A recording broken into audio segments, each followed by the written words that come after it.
I did not tell you what tools you need for wallpapering, just in case you didn't know, or it's been a long time, like it has been for me. I had some of the stuff.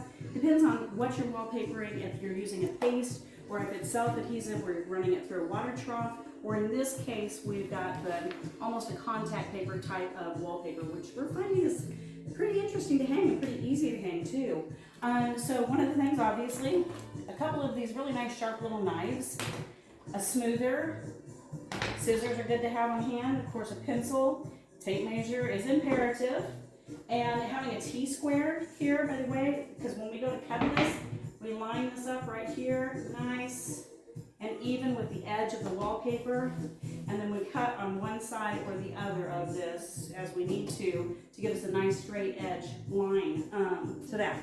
So then the other thing that I didn't talk about here in the bathroom with this is snapping a straight line. So if you've got or can get a nice big level like this, something like this, we held this up before, and I didn't talk to you about it, but we held this up before and we got it even right about where we thought that strip was going to fall. And man, if that strip did not fall exactly there, and we've got a nice straight line to follow all the way around. I'll check this line though, and I drew it on the wall with a pencil.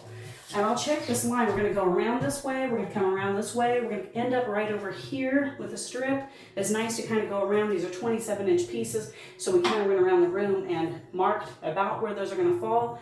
So when this one falls over here, I'm going to double check this level of this edge here and make sure we're still nice and even, because you can go around the room and then all of a sudden your wallpaper that's in a horizontal line is kind of almost going in a vertical line, and then you can get sick. But here we're in the bathroom, so that's probably good. So anyway, so stay tuned. We're going to hang the second strip of paper. That first strip is the trickiest strip. It's the one you want to do in the like it's out of the way and you're not going to really notice it too much if you have to fudge it or something like that. So above a door is a really great idea. And then, so the next piece is going to be super easy. So stay tuned. We'll show you.